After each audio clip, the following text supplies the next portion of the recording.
Kayla, congratulations on being a recent HBCU graduate. Congratulations.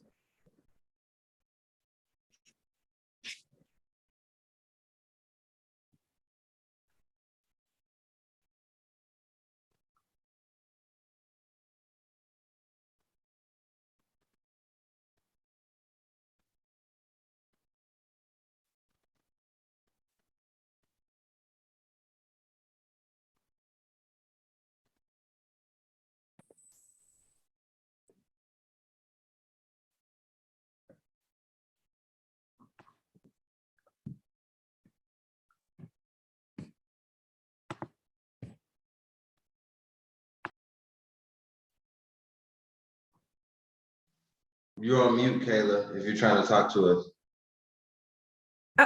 Thank you. Yes, I was muted, but candidates, I want to ask you all to stop, make sure you're muted, not like just how I was, and also to stop sharing your screens until we are, and it's until it's your segment to speak, just so we don't get attendees confused and they are able to focus on who is speaking.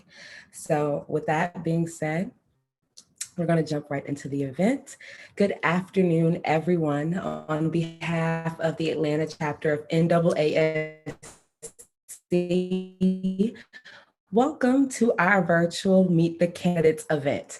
My name is Kayla Thigpen, and I graduated class of 2020 from Advocacy Institute and Paquita Austin Morgan.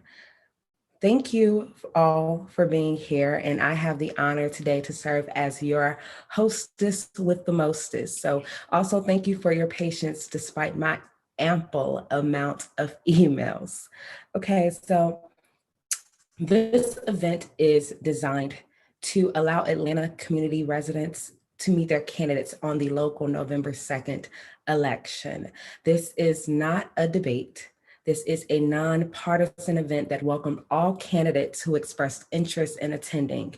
With that being said, I would like to give a brief synopsis of how this event is going to proceed. So next, we will be hearing from our citywide mayoral, city council, and APS school board candidates. After they all have introduced themselves, we will have a Q&A with questions that have been pre-submitted. Once the citywide segment is complete, we will break off into our prospective breakout groups, which we will give more details about that later. These breakout groups have been categorized by districts. During that time, district candidates will have the opportunity to introduce themselves and answer pre-submitted questions. After that, we will regather back into one room all together with closing presidential remarks from President Adrienne Lance Lucas, and then we will play our beloved Spelman College hymn. So let's jump straight into introductions. We will have the mayoral candidates doing their introductions first. The order will be as follows: Mark Hamad, Kenny Hill, Rebecca King, Felicia Moore, and lastly, candidate Roosevelt Seros. So candidate Hamad, the floor is now yours. All right, thank you. I want to say thank you for everyone for having me. Can you hear me okay? Yes. All right, just a little bit about myself, and I assume we have a minute to do the introductions. Yes, you have 90 seconds, go ahead. Okay. Well, my name is Mark Hamad. I'm a candidate for mayor. I was born in Atlanta and I was raised in the Atlanta area. I have a mechanical engineering degree, and I've worked as a consultant in the construction industry for the last 15 years. I've never held public office before, and this is my first time running for any office or being a part of a campaign. I've never been part of a campaign. I'm a nonpartisan candidate. I'm not a Democrat. I'm not a Republican. I'm not affiliated with any party. I currently live in Buckhead with my wife and our 10-month-old son. And really, I feel I was called to run in this race. We have very serious issues, and I'm not seeing the attention from our elected officials that are needed to address these issues. With the violent crime, Buckhead wants to leave the city. And we're not talking about potholes being our most serious issue. With the violent crime, people are getting hurt and killed. And a lot of this, I feel, is preventable. So I just feel like I can't stand by and not act. And we have so many people in the city who are bound by the chains of poverty and bound by the chains of generational poverty, and that needs to be addressed. So I'm here to push the issues. I'm here to push the policy solutions, and I want to see change in the city. Thank you. Of course. Thank you so much for that, candidate Hamad. And I just want to say a reminder, when you are coming to speak, candidates, please stop, share your screen or Sorry show about that. I thought I hit. that time, just so we can be able to see you as you speak and it won't be me highlighted. So now we are going to go on to candidate Kenny Hill. You have the floor. Thank you, Kayla. It's an honor to be here with this prestigious organization. My name is Kenny Hill, and I'm a candidate for mayor. I'm a husband, a father of 2 daughters, and I lived in Atlanta the last 30 years. And what drew me to Atlanta was the enormous promise that this city has for someone to come and build a life and build a career. And I want that to remain in place and intact, even for my daughters. I've given my life to serving others. I worked for the Home Depot for 30 years. And the last 7 years, I've been a nonprofit leader in the space of providing homeless single mothers and their children housing and wraparound services to get them from shelters to sustainability. I've poured into mentoring. I was the 2019 100 Black Men of America National Mentor of the Year. So I know very well what it takes to lift people from poverty in our city into sustainability.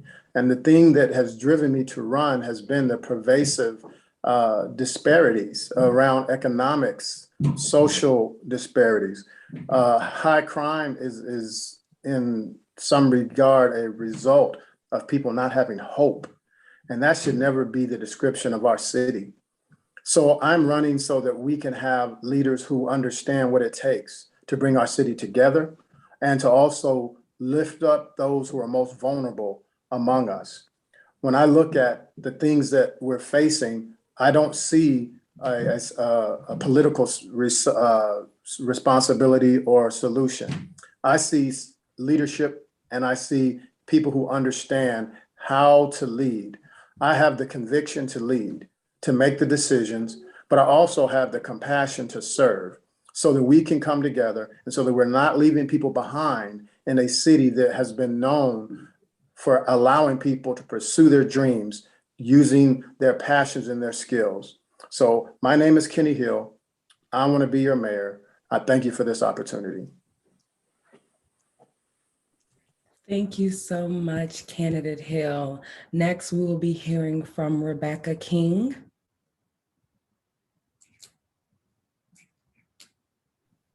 Thank you for having me. I'm multitasking today, so please excuse any background noise. I'm a mother, community advocate, businesswoman, and I decided to run because looking around at the homelessness, crime, brazen and violent crime, and our crumbling infrastructure, I definitely wanted to get off the 4 committees that I'm serving in terms of asking the city to do the basic services that we need. So I decided to jump in as a mayoral candidate. I feel like we need different solutions, opportunities, and ideas to tackle these issues. We have challenges that I know that we can come together as one and do. I'm not interested in having Buckhead leave the city of Atlanta. I feel like it doesn't solve any problems. And so that's another reason that I chose to jump in and work with everyone. Maybe as neighbors, we haven't been the best neighbors, and recognizing that crime has been all over the city for years. And so we need to get to the root cause of crime and homelessness and look again at our crumbling infrastructure so that we can be a model city that everyone looks up to and wants to emulate. Thank you. Thank you so much, candidate King. And now we will be hearing from candidate Felicia Moore. Hello, everyone. Thank you so much to the Alumni Association of Spelman for having the foresight to have this event so that we can share with the Atlanta community.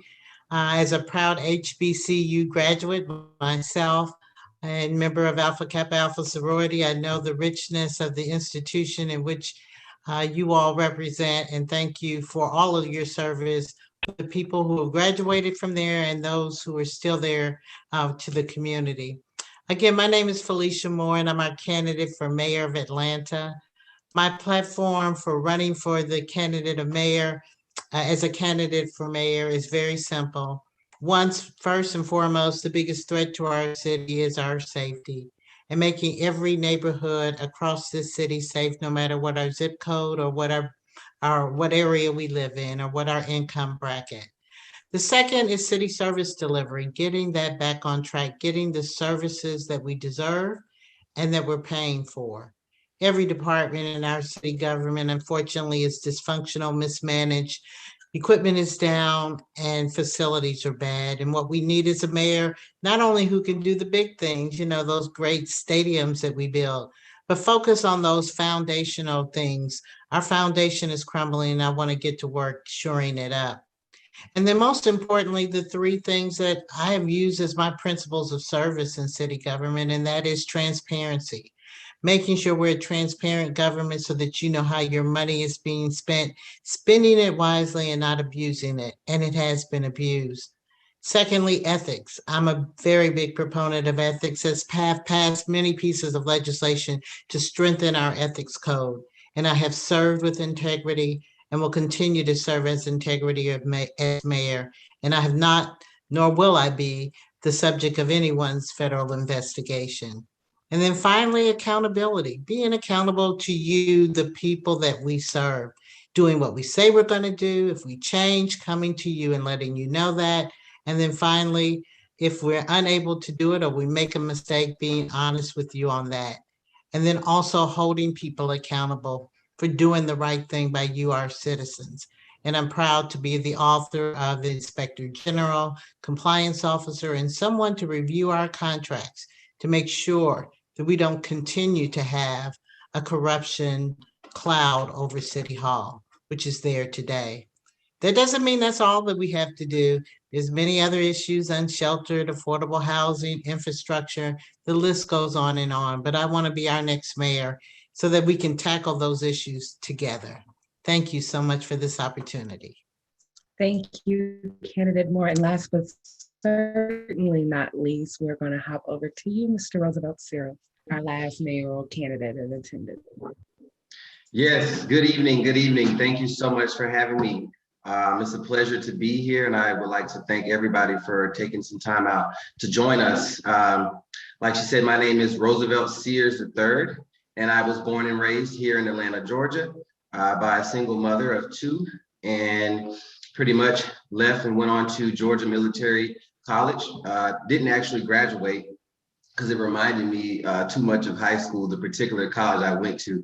But I ended up joining the business sector and opening up a food truck and also a virtual kitchen restaurant. And then I authored a book, I wrote a book called Rebuilding Black Wall Street. This really started, this was in the late 2020.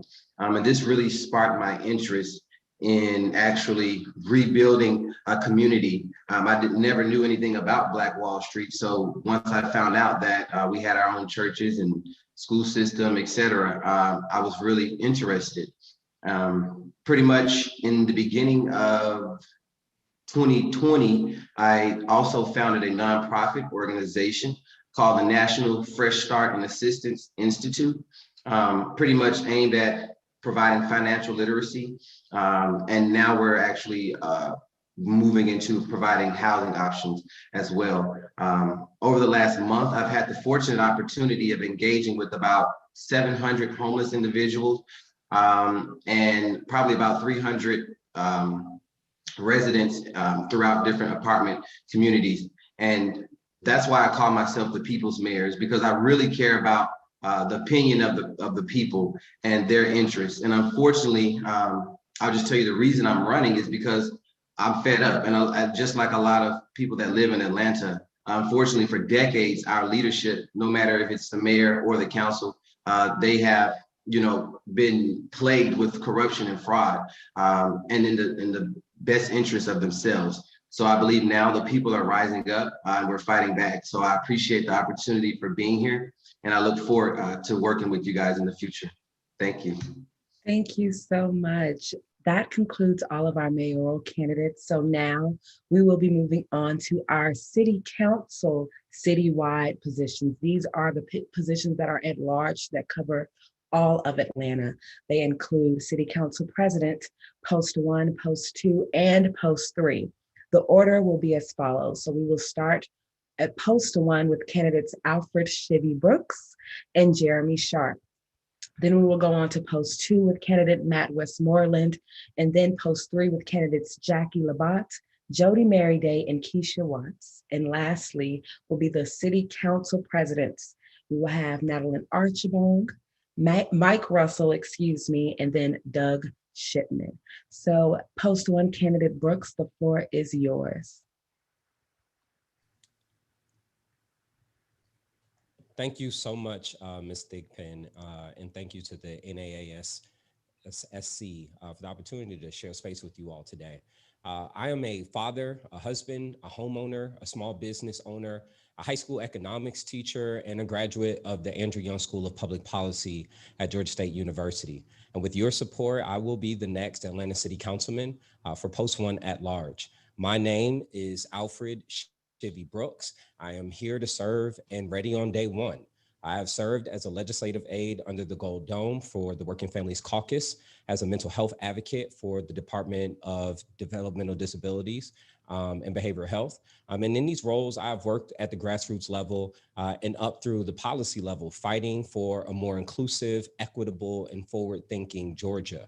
I've stood on the front lines advocating for civil rights, working families' rights, and have fought for social justice to ensure police accountability.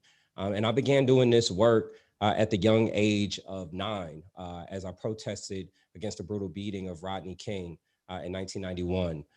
Today, I stand on the front lines advocating for an end to mass homelessness, an end to pervasive poverty, and the protection of voter rights in Atlanta.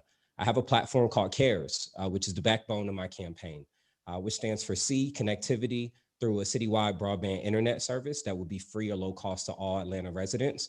A, for affordable, because Atlanta is one of the worst cities to live in if you have a low income, and we must do something about affordability. R, for responsive, because our people deserve to get what they pay for when we spend our tax dollars, and we should have equitable, responsive services throughout the city.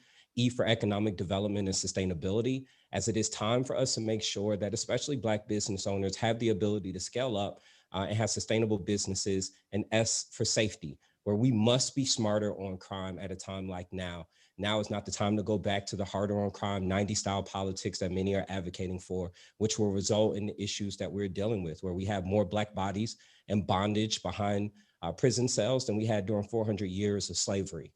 It is my calling to lead as a public servant and find ways for our community to be better through policy. I believe that together, we can positively change the trajectory of how Atlanta does politics. Our time is now. We've waited too long to get change, and we are on the precipice. We are on the edge of being able to get everything that we have promised to us. So I ask you all to join me. My name is Alfred Shivy Brooks, and you can learn more about me at brooks4atl.com. Thank you. Thank you, candidate Brooks. Now we will go to candidate Jeremy Sharp.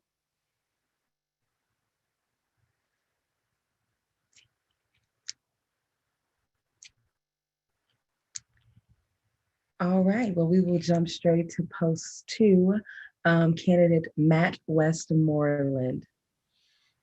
Sure. Good afternoon. Thank you, everybody. My name is Matt Westmoreland. I hold the post 2 at-large seat on the Atlanta City Council. I was born and raised here in Atlanta. I'm a proud product of our city's public school system. After college, I came home and I spent 4 incredible years teaching history at Carver High School in Southeast Atlanta. 8 years ago, I ran for an open seat in the Atlanta School Board. Okay. Am I still visible now? Not to me, but I'm going to keep going. So served for 4 years on the Atlanta School Board, worked with a new school board and new superintendent to raise teacher pay each and every year, to move more dollars into the classroom. And incredibly proud of the progress we made over those 4 years, watching the graduation rate go from 58 to 80%. I ran for a seat on council 4 years ago and have worked hard over the last 4 years to help us move forward on whether it's the $100 million housing opportunity bond that we passed in January, shifting the focus of our economic development arm to focus more on communities that haven't seen economic development in a long time and on the creation and retention of middle wage jobs. There's a lot more work to do in the future, and I'm looking forward to today's conversation. I'll stick my email address and cell phone number in the chat. And if there's anything I can ever do from City Hall, please don't hesitate to reach out.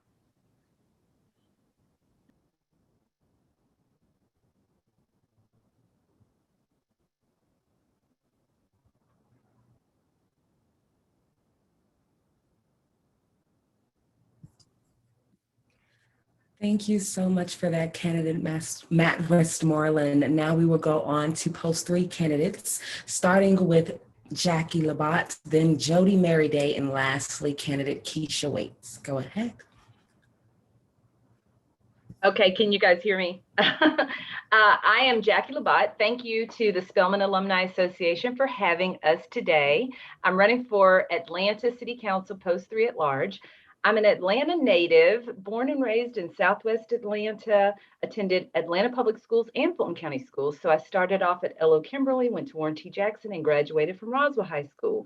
I went to Hampton University, graduated with my bachelor's degree, returned to Atlanta, and worked in corporate America for more than 20 years. And my most memorable and favorite job was working with Coretta Scott King at the King Center for a number of years as an executive assistant and chief of staff. So I sort of stumbled into public service when I married my husband, who was the chief of the Atlanta City Jail at the time. And I was still working in corporate America. So I really had to learn what the responsibilities were for the wife of the chief. And I loved it. I absolutely loved it. Why am I running for office? Well, I feel as though Atlanta is at a pivotal juncture. We are very divided in a number of ways. I am a very collaborative type of person. I deal with intellectual honesty, even when difficult conversations arise. And I feel as though what we need right now, when I say together we can build a better Atlanta, it's really not a catchphrase, it's sincere. It's because whatever issues you talk about, my priorities are crime and public safety, affordable housing, quality programming for seniors, and engaging our youth. Those are my top priorities, but of course the list goes on. But I say that to say, no matter what our priorities are, we're gonna have to work together. We're gonna have to bring all sides together to move Atlanta forward. And I think I'm that person. So I ask for your vote on November 2nd. And for more information about me, visit www.jackieforatlanta.com. And Jackie is Jacki, no E. Thank you.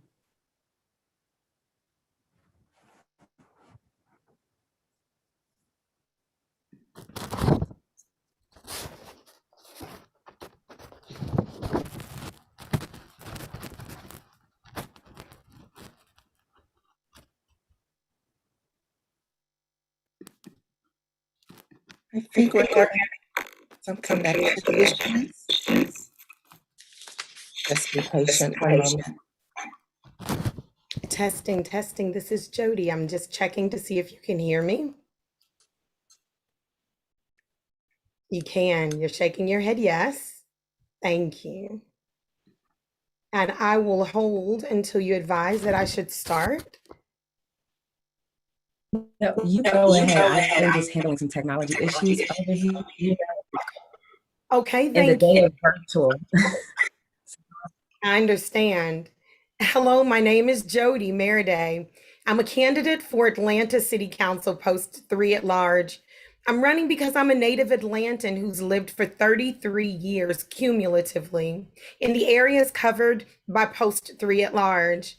I can be trusted to steward legacy communities and legacy institutions as I am a graduate of Hampton University, a 20-year member of the Links Incorporated, and a 29-year member of Delta Sigma Theta Sorority Incorporated.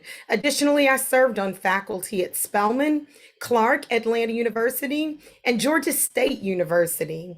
My platform addresses some of Atlanta's greatest needs. With confidence, I will promote public safety and criminal justice reform, support schools and youth employment. I will revitalize small businesses and ensure that minority and female businesses have their seat at the table. We will improve together roads and transit so that we connect neighborhoods and communities to one another throughout this city.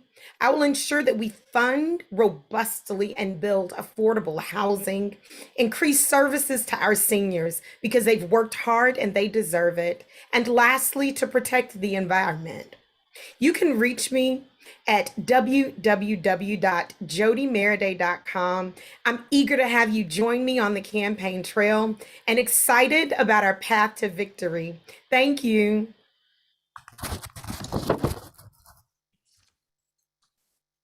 Thank you. And now we will finish with, yes, she's already ready. You now have the floor. Thank you so much for the opportunity, and thank you for hosting and creating this opportunity for all of us to exchange ideas. I am Keisha Waits. Like most of my colleagues, I too grew up in the city. I can tell you there has never been a time when I have been afraid to pump gas or visit an ATM machine. And I can tell you today in this culture, some things have changed, some for the good, and some other things we have challenges. What I will tell you is that I've spent 19 years serving at the local, state, and federal levels of government. I am a seasoned policymaker. I successfully passed legislation during the 3 terms that I had the opportunity to serve in the Georgia House of Representatives, working with a Republican-controlled House as well as Senate, as well as a Republican governor. So I know something about navigating murky waters. In the next probably few months, given the special session that's coming, we will possibly have more dialogue surrounding a possible airport takeover. Our friends in Buckhead are not happy and are considering breaking off. And so I think it's important that you have leadership that has seasonal and institutional knowledge surrounding some of the challenges that we've navigated, in addition to some ombudsmanship, which I think will be pivotal. 3 things that I think that we can focus on in terms of our dialogue today. And we are all talking about violence and public safety, which we all agree is a very serious matter. But affordable housing, right now, our legacy residents, as well as our seniors, are challenged. Many of our neighbors are no longer able to continue to afford in their home. For some, gentrification should actually be a good thing. I don't think it's a bad thing. But I do think we need to put policy in place to ensure that they're not left behind as we move forward in terms of progress. I'm not sure what the timeline is, but I'm looking forward to the dialogue. I thank you for this opportunity. My website is KeishaWaits.com. I'm going to put my cell number in the chat. And for all of you who are here in the conversation today, winners and losers, or whatever we perceive ourselves to be, I look forward to continuing to be a part of this conversation and to working with each one of you, whomever successful or unsuccessful. And I thank you for your commitment to public service, and I look forward to working with you. I am Keisha Waits, and I thank you.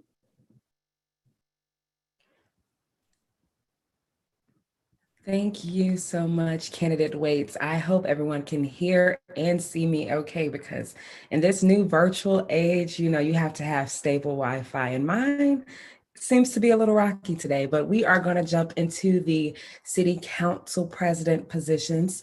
We will begin with Madeline Archibong. The floor is yours. Thank you, and I'm going to do everybody a favor. I've got a stopwatch here. I'm going to try to stick to the 90 seconds.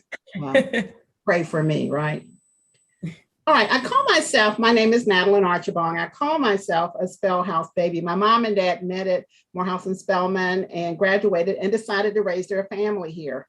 I am a proud product of the Atlanta Public Schools, as is my daughter Miriam, who was SGA president her senior year at Spelman and is a member of the mighty class of 2009.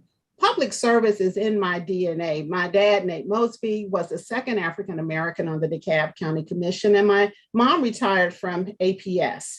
I've been elected 5 times to serve the citizens of Atlanta. I am the only candidate running for this position who has ever served on the body over which the council president will preside. I have been a strong and independent voice that entire time. And I see the council as a co-equal branch of government that is in fact strong as it stays in its space of being that check and balance that the citizens so richly deserve. I will be ready day one to lead and to provide for the citizens the leadership out of the legislative branch that they so richly deserve. I have passed legislation that has involved affordable housing, creating the Affordable Housing Task Force as relates to small businesses, the Small Business Advisory Council, and legislation that touches on the major issues, safety, sustainability, mobility, and all the matters that will make Atlanta the city that we so richly deserve. Thank you. My name is Madeline Archibong. For an Atlanta safe and strong, vote Archibong. Thank you. I almost did 90 seconds. Thank you. You did a job well done. Mike Russell, the floor is yours. You may go ahead. Can you see me? Yes, we can see and hear you. All right, thank you. First of all, thank you for hosting this evening. I really appreciate that. My name is Mike Russell. I'm a retired Army officer. I spent 28 years serving our nation in uniform. My background is law enforcement, and I served as the chief of police at military bases around the world. When others in this race talk about public safety and community policing, they talk about those things. I've actually done those things with great success. Another thing I did while in the military is I was a base operations officer responsible for coordinating city services for our residents. And the last team I was on, we were awarded as the very best in the United States Army worldwide for the city services that we provided to our residents. And I want to do that again for you here in Atlanta.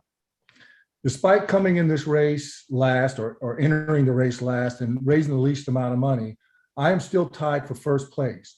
And that's because I'm offering viable, authentic leadership and that I have experience in the areas that count the most: public safety, running a city, and transparency when it comes to our government. One of the things I deeply believe in is investing in people and not in things. And that's why, as a private citizen, I've already gotten involved with the hurting and the homeless, trying to save our tree canopy.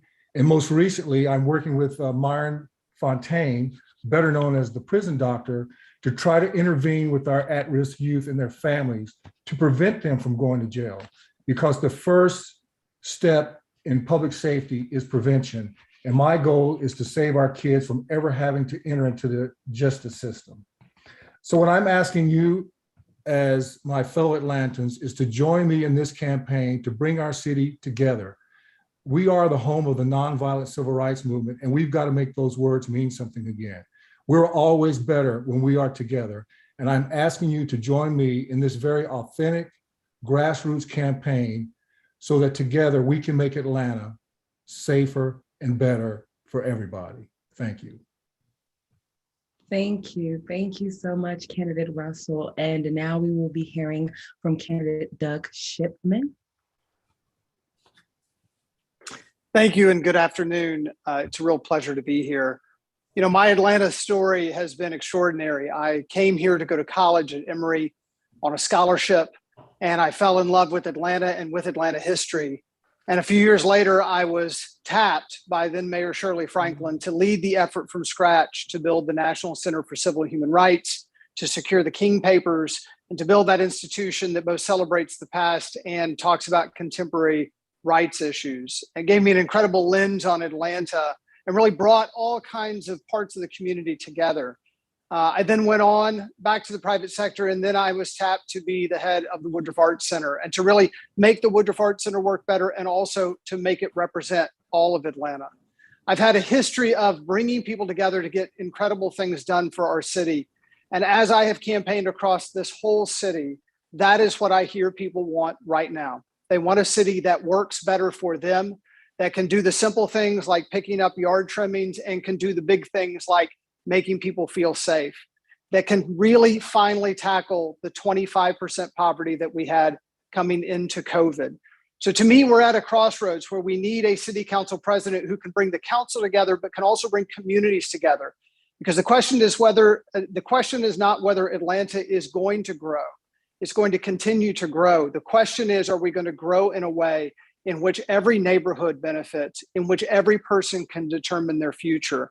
And my unique experiences of leadership across Atlanta, I believe, will allow me as city council president to bring all kinds of community members to the table to really find the best solutions to make our city work better and to make it a place where we are proud to live. So I'm Doug Shipman. I'm excited to be running for city council president. I'm excited to be a part of this today. Thanks.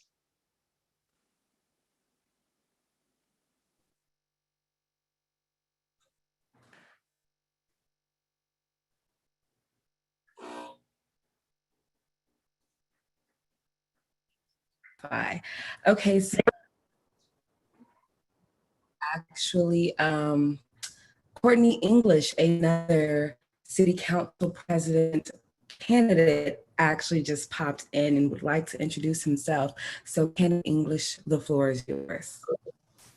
Thank you so much, and thank you for this incredible opportunity to join my Spelman sisters in this really important conversation. If you look over my shoulder, you might recognize the building behind me. I'm actually standing on top of the Morehouse parking deck here for another event, so I apologize for being late. My name is Courtney English, a proud native Atlantan, graduate of the Atlanta Public School System. Maybe he popped in and popped out. Uh-oh, But I'm here. I do believe Hello? that Jeremy Shaw. He's still here. He's still here and he's speaking. We can hear him. Uh-oh. He's still here.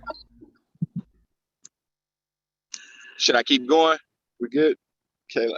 Yes, go ahead, please. Thank you. Okay, thank you. Sorry about that. Yeah, so Courtney English, native Atlantan, proud graduate of the Atlanta Public Schools system and Morehouse College. After leaving college, I had the opportunity to start the first all-boys school here in the city in 60 years. Ran for a seat on the citywide school board, knowing that all of our kids weren't getting the education they deserve. For 8 years, we worked to uncover and clean up after the largest cheating scandal in American history. We raised teacher pay. We put more money into the classroom, and we raised our graduation rate to a record high, up from 50%. Currently, I work for an affordable housing nonprofit where we build affordable housing all throughout this city in an effort to keep folks in their home. More recently, I had the opportunity to lead an eviction relief fund that has since raised $11 million as of last week and served over 5,000 families. I say all of those things because all of those experiences have taught me one simple thing, that there's nothing wrong with our city that can't be solved by what's right with our city. And today, so many folks across this city are feeling left out and unheard. And my campaign is about bringing this city together. Having led a legislative body, having represented the entire city of Atlanta, and being the proud husband of a Spelman graduate, class of 2002, I know what it takes to move this city forward and get Atlanta back on track. Thank you all so much for your time. Again, my name is Courtney English, and I'm honored to be running for Atlanta City Council President. Thank you.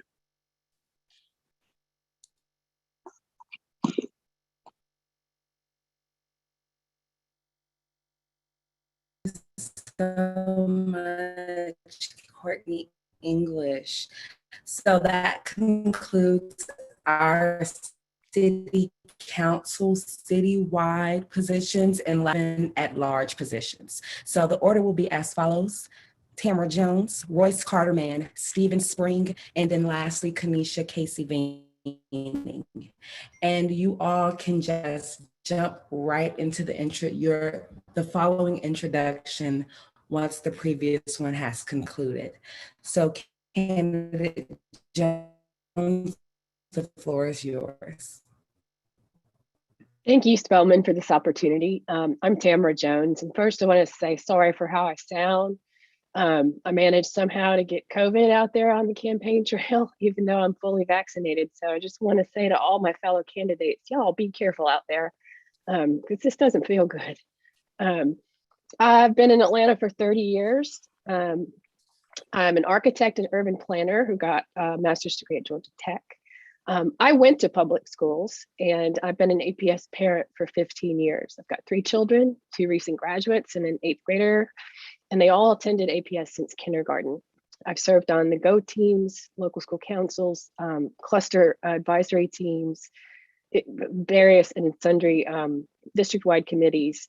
So I've seen a lot about, what goes on in this district. I'm running for school board because every family, caregiver, teacher, and community deserves equitable, transparent, authentic engagement. APS is not going to reach its potential until we start activating the collaboration part of the mission statement. It'll take all of us working together. Students, families, and teachers need to be part of the decision-making process.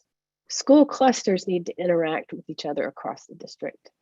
Different types of schools need to collaborate. We need to collaborate with the city to meet the needs of the whole child. That doesn't happen by itself or by the force of anyone's individual personality. We need to create structures and processes that enable it. I know how to create those structures. I've facilitated good community master plans, excuse me, all over the metro area, from Campbellton Road to Crabapple. And we can look to the Atlanta's NPU system for inspiration.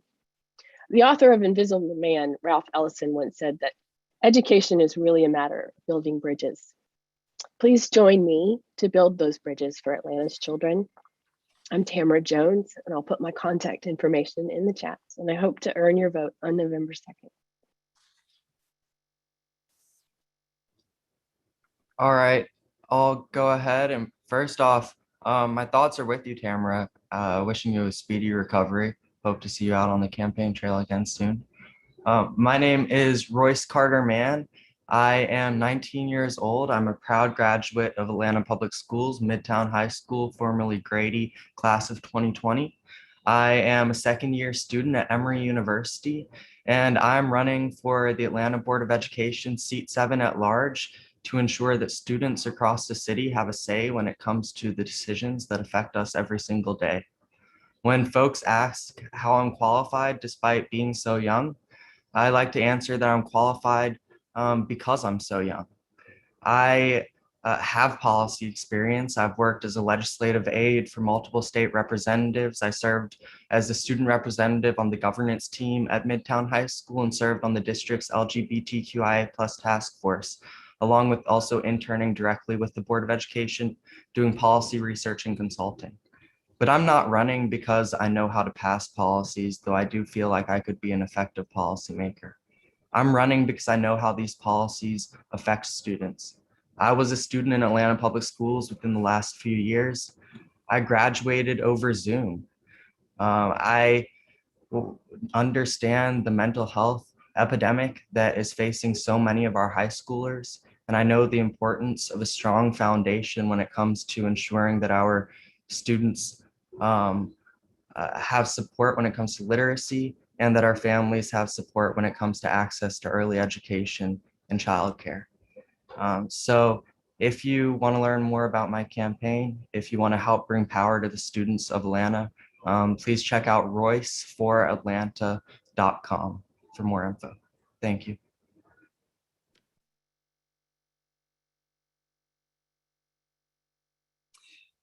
Good afternoon. My name is Stephen Spring. I'm running for seat 7 at-large school board. I bring to this job 30 years of experience in public schools. I was a teacher for 2 decades. I helped to write a curriculum that's used by tens of thousands of students in cities in the United States of America. I served as a school board for 3 years as an elected official during the early 2000s.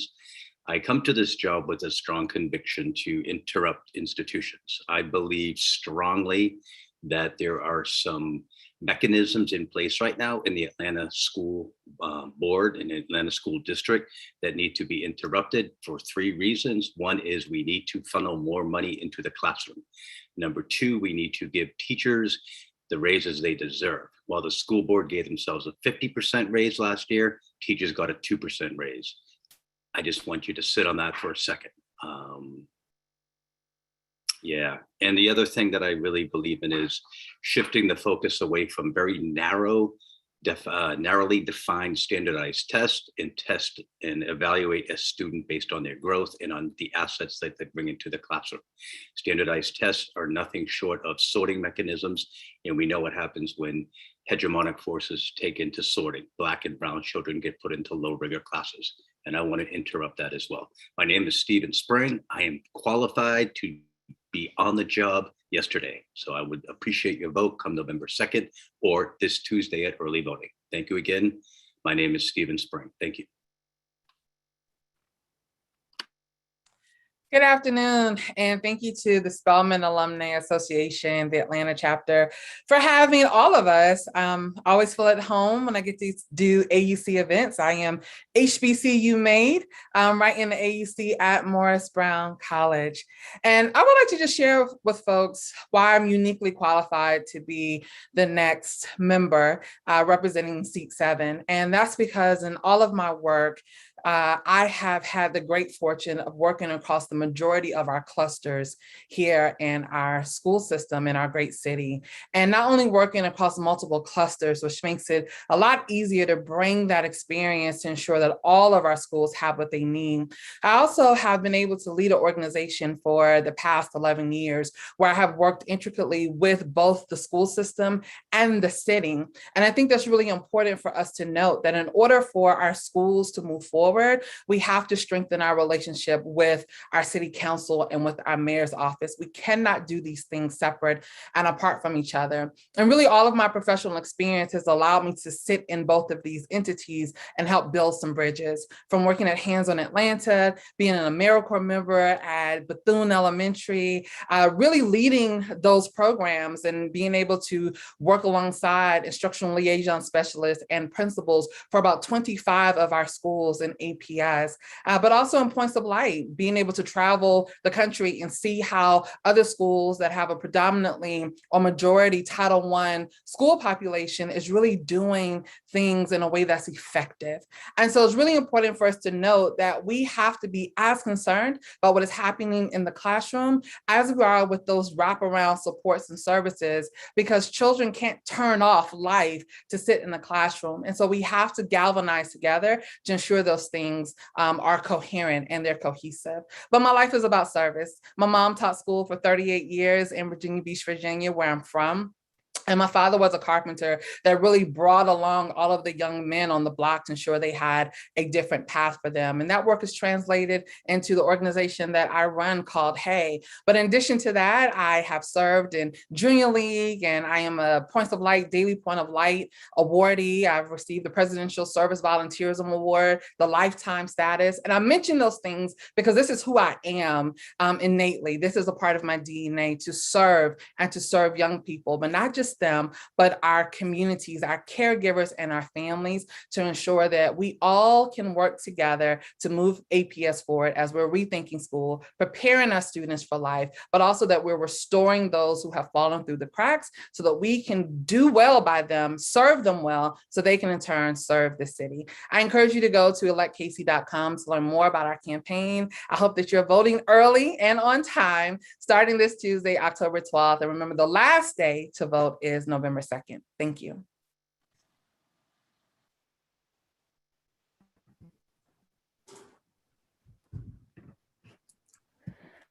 Thank you, candidates, for all of your introductions. We will now begin the Q&A segment for the citywide candidates. And again, we are going to begin with the mayoral candidates. So each candidate will have the opportunity to provide a 1-minute response to each question. So we are going to begin with Mark Hamad. What is your plan to address homelessness in the city? Hey, I think you were distorting a little bit, but I think you asked about homelessness, correct? All right, I'll answer homelessness. That's what I heard. That is actually one of my priorities.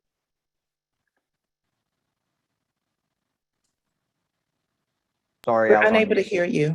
Sorry, I was on mute. The question was a little bit distorted, but I believe you asked about homelessness. And this is actually a priority of mine. If you go to my platform, it is right behind crime and basic city services. Homelessness is my #3 priority. And this is an issue that I think has been overlooked for far too long in the city. So my plan is, #1, we have to address the unsheltered homeless. They are the most vulnerable. And we're going to start with a housing first policy and program. And we're not just going to give them housing and leave them on their own. We have to combine this with resources. There's going to be a full suite of resources. It's going to be medical resources, mental health resources, addiction resources for those who need it. We're going to provide job training, job placement, and other social services. So we have to be able to transition these unsheltered homeless back into long-term stability. And I think it's something that's been overlooked. Next, I do want to address the sheltered homeless. There are many people don't realize, but there are sheltered homeless people who don't have stable housing. They might be living in their cars, living in extended stay, living with friends. We need to make sure that they have stable housing. And then lastly, I want to address the pipeline that gets people into homelessness. This is primarily job loss, eviction, and there is some element of addiction. We need to address that. We can't simply address the homelessness and not address what is this pipeline into homelessness. So that is my plan.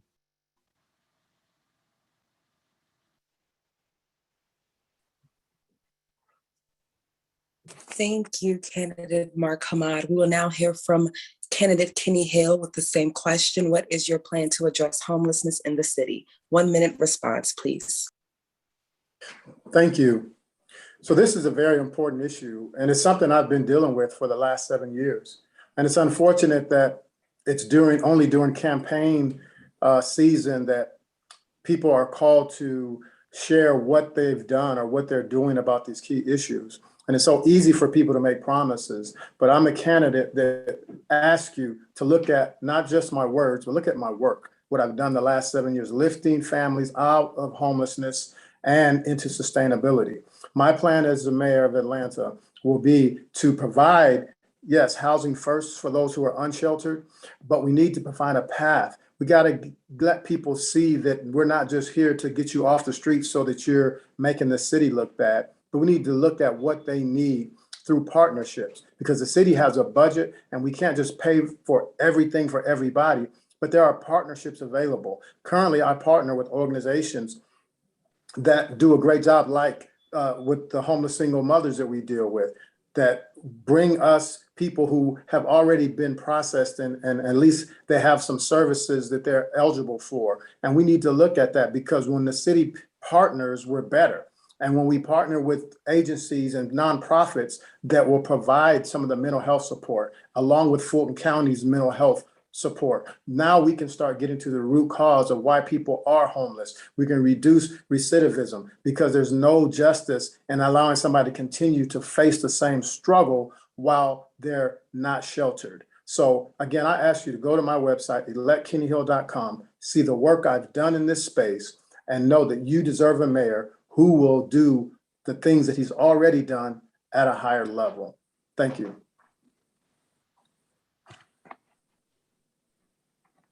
Thank you, candidate Hill. We will now hop over to candidate Rebecca King. Your question is, what do you feel is more important for our city right now and why? Building new homes, apartments, and commercial spaces, or rehabbing existing homes, storefronts, and providing residents with affordable housing prices? 1 minute response, please. I think rehabbing what we have at this moment, there's a lot of city properties and a lot of properties that need to be rehabilitated because it's dragging down the neighborhood. And we need to work together to get that neighborhood as spiffy, if you will, as it can, and so that people have pride and ownership.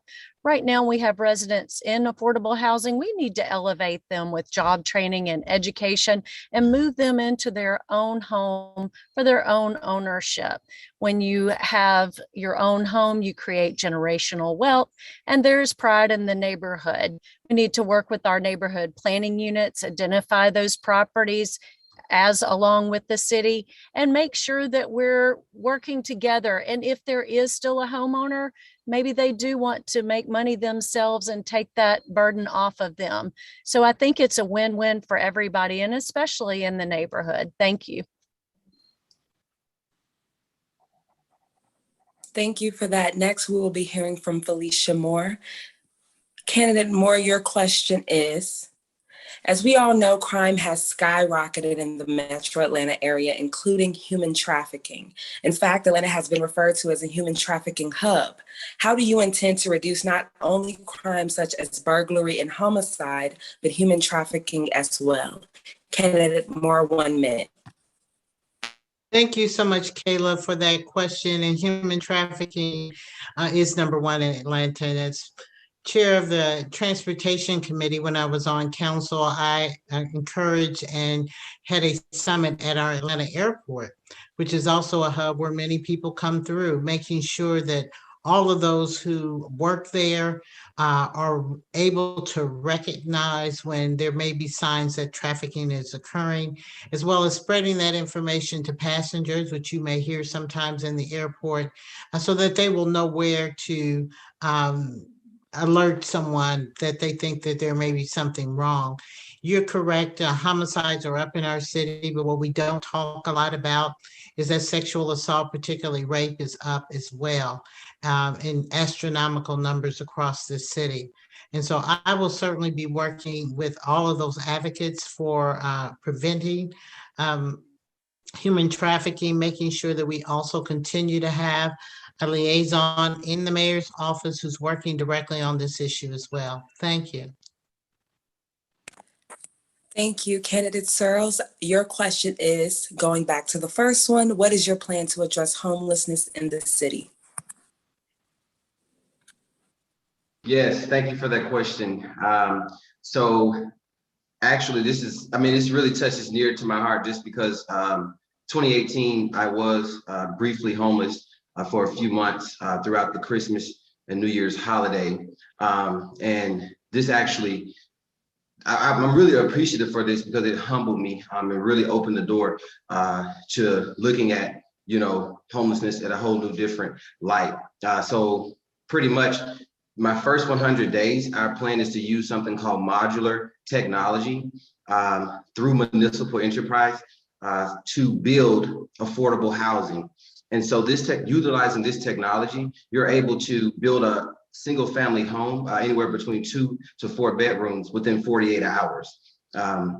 With this type of technology, we will be able to meet a goal of building at least 10 homes per month, starting in 2022. And so the next part of that is actually providing financial literacy. I believe that no matter how much money, you could be a millionaire today, right? But no matter how much money you have, if you don't know how to properly spend it, invest it, and make it work for you, then 9 times out of 10, you'll still be in a financial situation. So as mayor, having a understanding of just how impactful homelessness can be is the first step in actually addressing the issue. A lot of times our leaders are making decisions on situations they've never been through. And so I believe that's why we have reached a point where, officials are walking over homeless individuals outside of City Hall. But thank you for that question. Thank you, and that concludes our mayoral Q&A. Now we will hop straight into our citywide city council Q&A, beginning with post 1. Candidate Chivy Brooks and candidate Sharp, this question is directed for you too. So this question is, if elected, what would be your first point of action and why? Either of you may go first, and please keep the response to 1 minute. Thank you.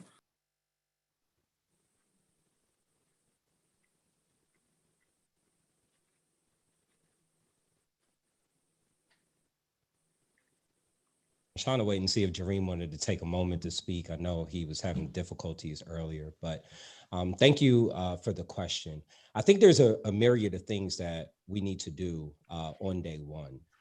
One of the things is we really need police reform in the city of Atlanta.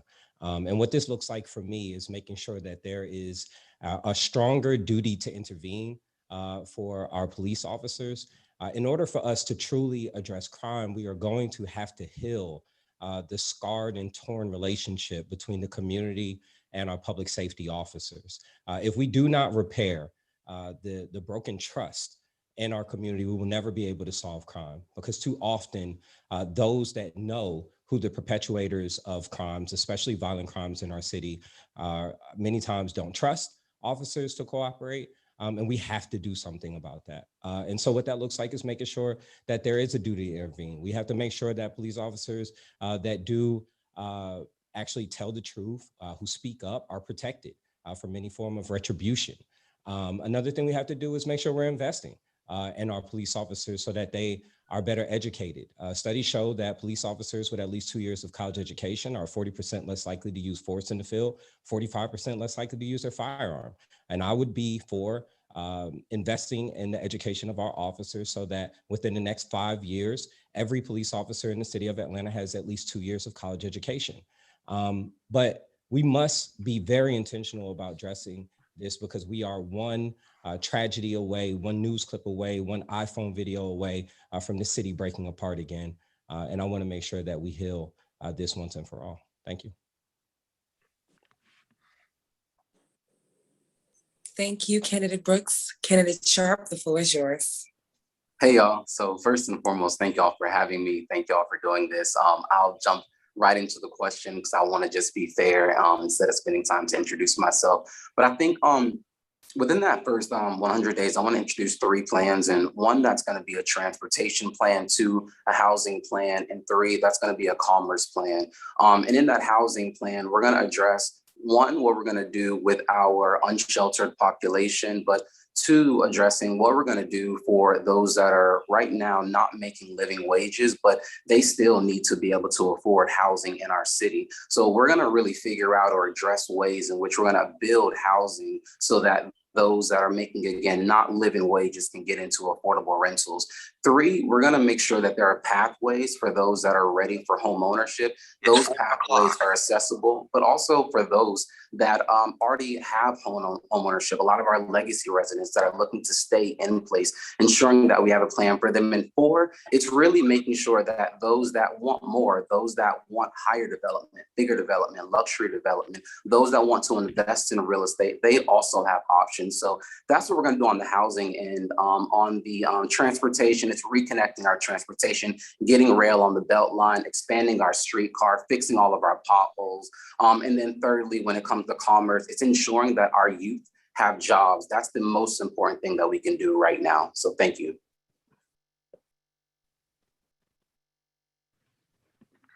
Thank you, Candidate Sharp. Now we will move on to Candidate Matt Westmoreland of Post 2. And Matt, same question. If elected, what will be your first point of action and why? Sure. No, I appreciate the question. It made me think back to, for the last 2 years, I've chaired our Community Development and Human Services Committee, which oversees the work that the city does around housing affordability, economic growth, workforce development, parks and rec, and planning.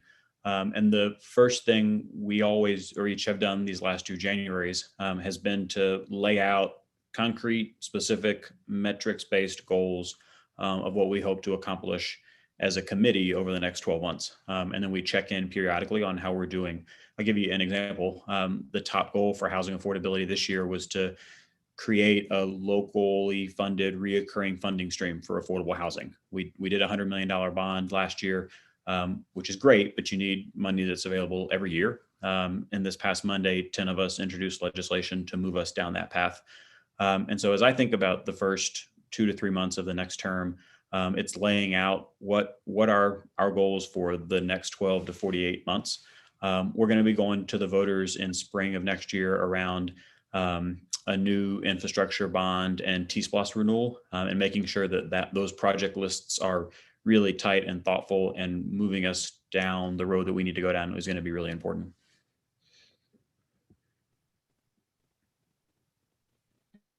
Thank you so much, Candidate Westmoreland.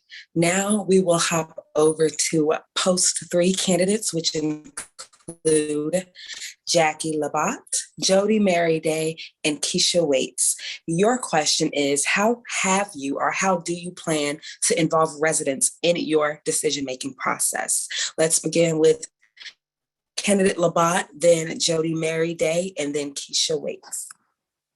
Thank you, Kayla. So for me personally, I feel as though, being an at-large candidate across all 12 districts throughout the city, it's important to make a footprint across the city and to go through all 12 districts, all the MPUs, and find out what the residents' concerns are. What may work in one side of town absolutely may be inappropriate in another side of town. And we cannot just push legislation and our plans and our quote unquote utopia down the residents' throat. So I think we have, we're going to have to leverage technology, obviously, because we're in a pandemic. We are still in a pandemic, and we're going to be for quite some time in terms of our businesses, in terms of our governing structure, in terms of how we operate. So I think we need advanced technological systems in terms of online input, Zoom meetings, in-person socially distanced meetings for quite some time. I think it's important that we shape our communities the way that those who run our communities would like to see them shaped.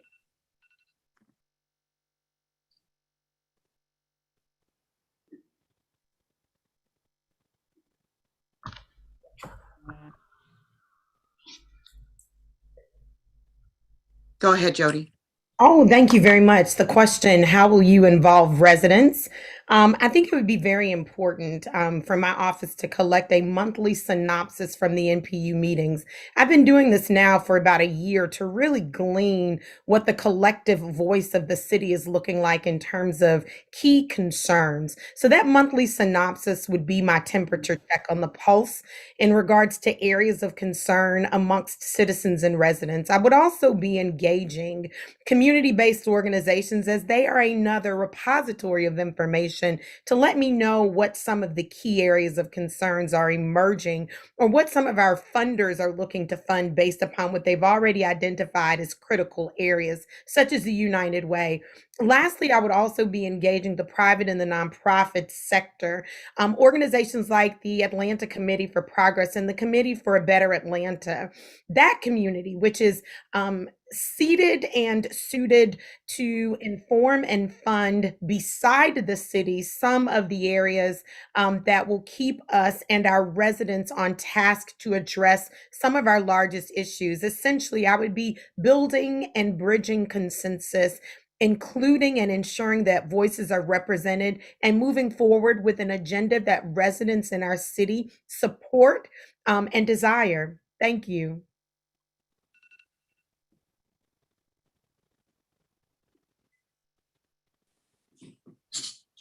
Okay. Is that a go? Go ahead. Thank you. Yes. So I'm Keisha Waits. Yes. So I've had the pleasure of working with a number of organizations who actually do this work. During the rental assistance program provided by United Way, I was actually a partner.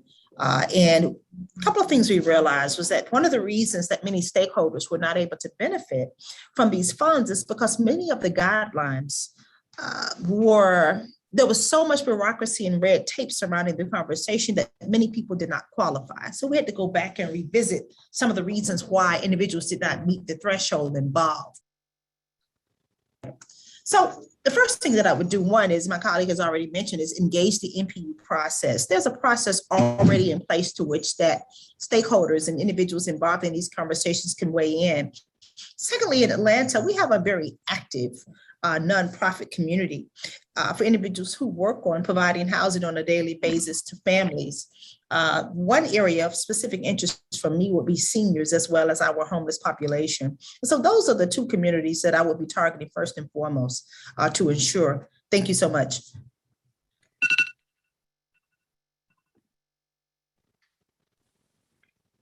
Thank you. We will now be moving on to our final Q&A for the citywide candidates, which includes we have our city council president questions first.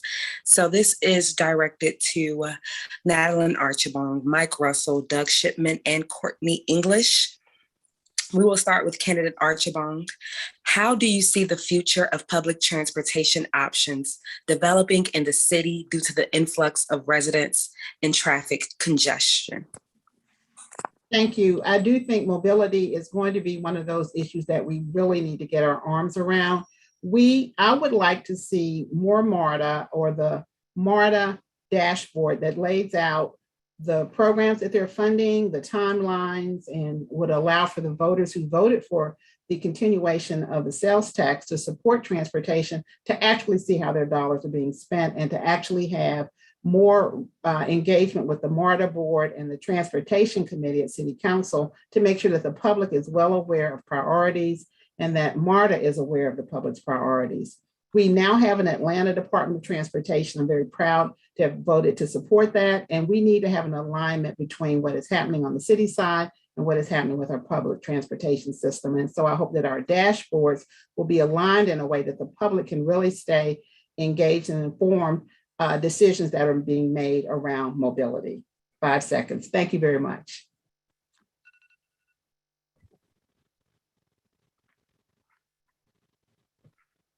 Candidate Mike Russell.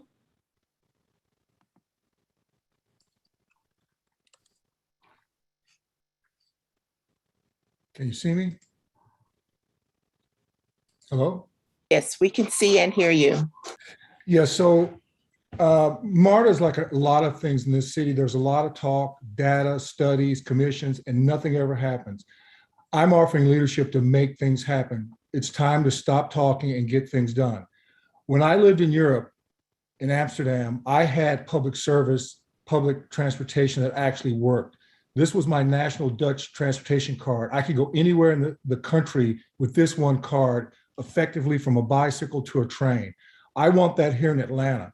And I think the way to start doing that is to have the city council have a bigger voice on what happens with MARTA. I also think we need to look at newer technology. This idea of putting railroad tracks back where railroad tracks were taken up at the Beltline makes no sense to me, because there's new technology, American technology for trackless trams that are more affordable, they're better for the environment, and they're quicker to build. Why are we not looking to build a city of the future rather than the past? We have got to stop talking about these things and start getting things done. And transportation is just one of those many things that our current city leaders, who've been talking about this forever, have failed the residents of this city. I'm asking you to join me to get things done for the citizens of our city. Thank you. Thank you. Candidate Shipman.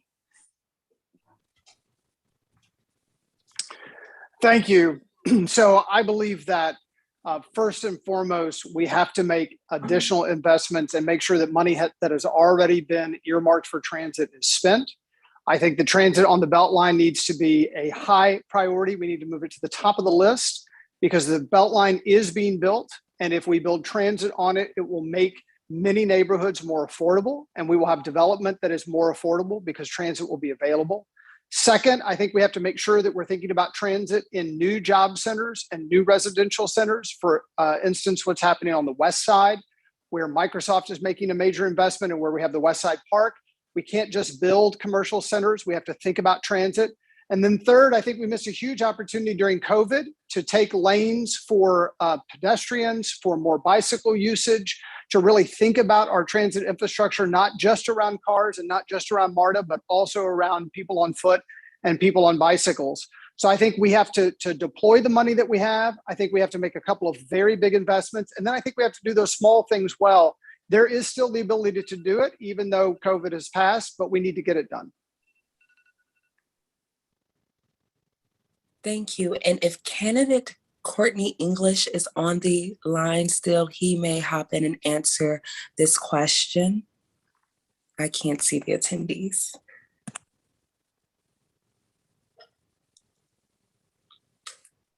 Go ahead. Well, all right. Hello, are you? No, he's not there. Go ahead. Okay, so now we will be moving on to our final citywide position, which is seat 7 at large. The candidates, you will have 1 minute per response, and it will be the same question. Your question reads, if a time comes for budget cuts to be made, where would you look first to cut and why? Let's start with candidate Jones.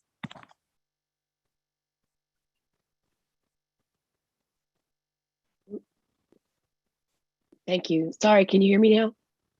Yeah. Yes. Okay, good.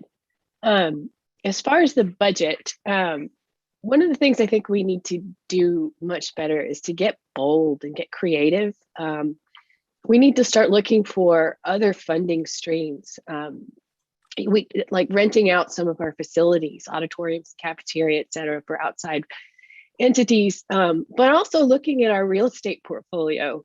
We've got a vast real estate portfolio that I think that we could look into some sort of revenue stream opportunities. could have something to do with affordable housing, but it could have something to do with a lot of different things, including early education. And I know it can be done because they did it in Technology Square with the Board of Regents when Georgia Tech did that. So I just think we need to get out of our, reluctance to look into other funding streams. I don't know how much time I have, but there it goes. Okay.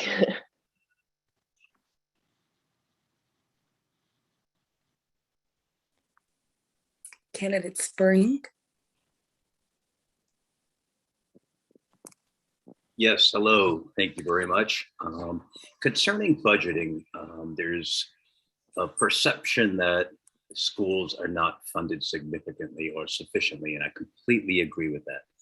On the flip side of that, I think our bureaucracy and our centralized system is overfunded to the point where it has become inefficient and actually does a disservice to learning in the classrooms. I believe fully in defunding the assessment structures that are in place right now, that not only are used to sort children into rigorous and non-rigorous classes, they're also used as a means to narrow the curriculum and narrow the scope of learning that our children are going to have in schools.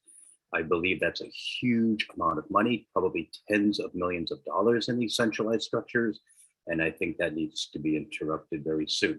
And one of the places this captured funding can go into is creating pathways for students when they're in middle school and finish high school, so that age 18, if they want to enter a living wage job, that will be available to them.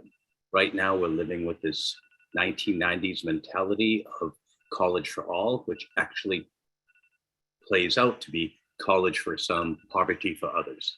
So I would reallocate some of this money that's captured from an inefficient bureaucracy and prepare our students to enter living wage jobs upon graduation. Thank you. Thank you. Thank you, Candidate Mann. Thank you. First, I'd like to echo what's been said by Tamara and Stephen, especially around finding innovative funding sources. There's a lot that we can do to partner with philanthropists, with organizations, with businesses to provide funding as well as other resources that can help alleviate the burden on the district so that the district can then focus funds in other areas. When it comes to cuts, I think that, Stephen got to a lot of the issue, which is that we spend too much money on the bureaucracy at the district level, and we need to really zone in on areas where we can get funding straight to the classrooms, to the point of learning. I would also say that a specific area is readjusting funding around school discipline. Right now, we spend about $5 million on what I believe is an unnecessary police department. Instead, we need to be investing in counselors and social workers who can get to the root causes of a lot of the disciplinary issues that we see. Thank you. Thank you. And lastly, Candidate Casey Vinny. Yes, thank you. I think this can be a tricky one, but I also think it highlights the inability for a lot of our larger entities to work together in the city. What I mean by that is that while the Atlanta Public Schools is definitely an independent school district, we don't work collaboratively with our city. One of my favorite teachers in the world over at South Atlanta, Andrea Miller, said something to me that stuck with me. And it's time for corporate entities to pay their tithes, right? Not looking for a quid pro quo, but more so, here's the investment that you make into our students and into our communities. Talking about budget cuts and being able to just highlight where really is going to do a disservice to our students, simply because they're not getting what they need now. And so we begin to make budget cuts without thinking about how else can folks invest in the work, then I think that we're going to continue to see ourselves in a cyclical fashion where we're just doing enough to get by. And so I would like for us to see where we can bring in more folks to be able to cover some of the deficits that we may have versus looking at areas that we can cut when right now we need all that we can get to ensure that our students have what they need.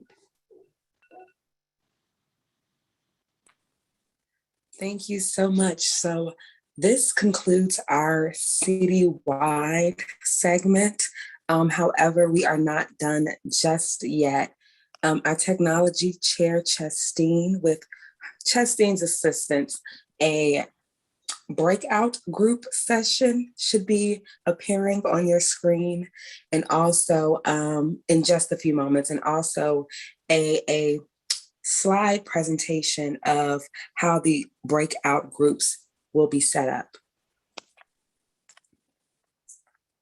So if you could bear with us for just one moment, these breakout groups will allow local candidates, district candidates, to have the moment to speak for the local districts and people who would actually within that community. I would like to thank all citywide at-large candidates for your participation. It is not a no list, and we truly appreciate all of you here. So you can see that the breakout groups are broken up into groups 1, 2, and 3. So these are a list of neighborhoods or schools or street names or landmarks that may be familiar to you if you do not already know exactly what district you reside in. And if your district is not represented, just hop over to a room and enjoy the festivities, and the time that will be allowed. It will be about 30 minutes maximum, and then we will reconvene in here for closing remarks and the Spelman College hymn.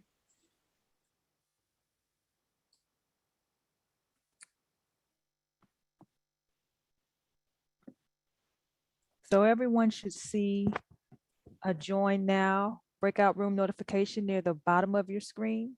So, open Antonio that and Lewis, select. I didn't receive it. This is Antonio. If you look at the bottom of your screen, I can put you in a room. Which room, which group Group 3 would you is the be one in? I should be in. Group Group three? group 3. Okay. Yes. Okay. I should be in group 3 also. I did not receive a message Okay. to tap.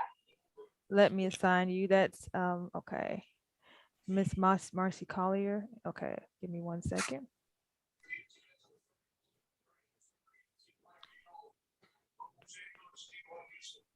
Yeah, I didn't see a message. This is Clarence Boyle. I should be in group 2. Okay. And same with Erica Estrada. I should be in group 1, I believe.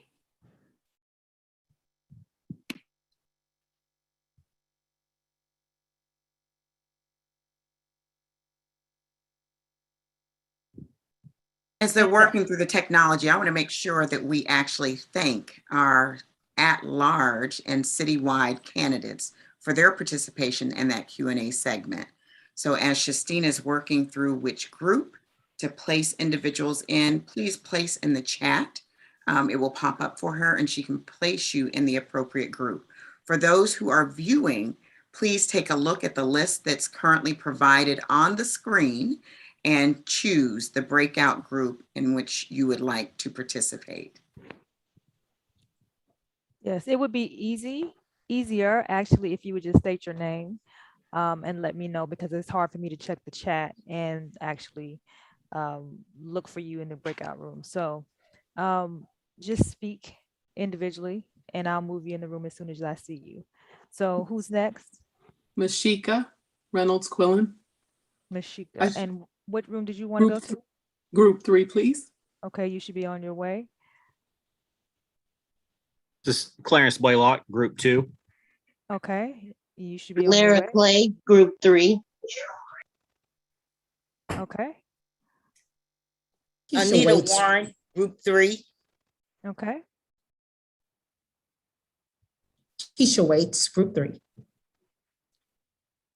Okay, you should be on your way. Rita Barrett, group 3. Camille May, group 1. Miss Barrett, Yes. What is your title of your name, your screen name? Oh, Rita. I think it just says. Oh, it says iPad. Okay, I couldn't Yes, Yes, find Rita. it. Okay. I'm gonna get that fixed. You said group 3? Yes, please. Okay. Okay, you should be on your way. Valerie Fluker, group 3. Okay. I see a few more that have not gone into the rooms. If you're having problems, let me know and I can assign you. Hi, I don't see Council District 6 up there. District 6. Which group would you be most closely related to? Which one is closest to your area? Probably Group 1. Group 1. Group 1? Okay. Okay, Miss Cleveland, you're on your way. Group 2 for me, please. Okay.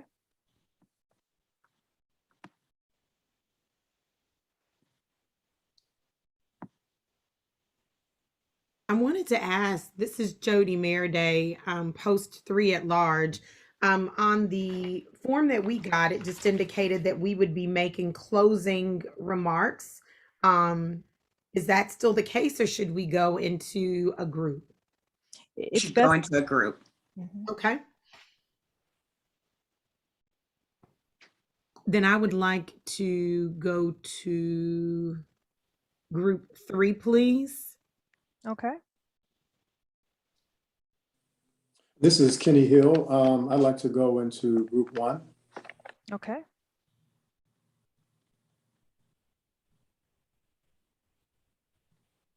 I see a few more.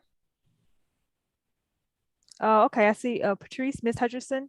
If you can just put in the chat which group you want to go to, I can assign it. I can't hear you. That's correct.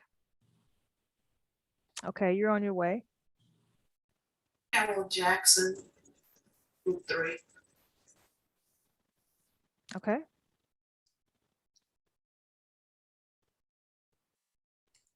This is Mike Russell, Group 2. Okay.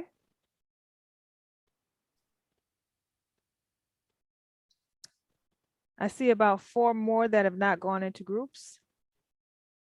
If you want me to assign you, I can. Otherwise, you can sit in this room and just listen to music with me. Shastine, do I need to co-host in order to be able to come go to each room? No, you should be able to go to each room automatically. I can still thank you. assign you co-host if you like, though.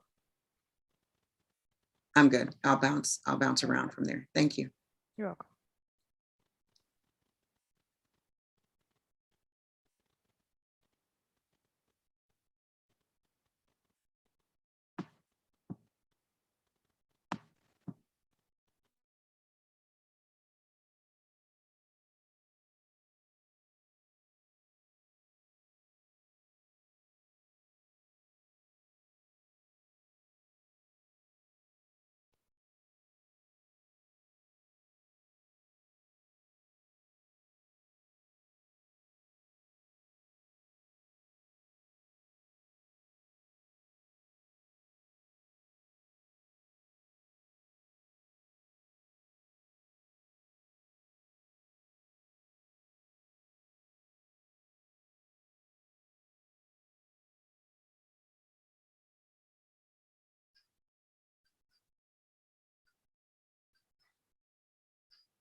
Hi, Ms. Henderson.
For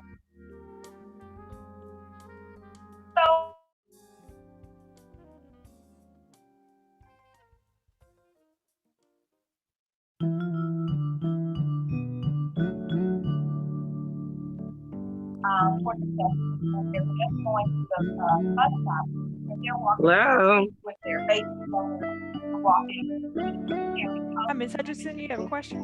Yes, I need to get into group 3. My voice wasn't working in the group, so I'm on my phone now. Okay.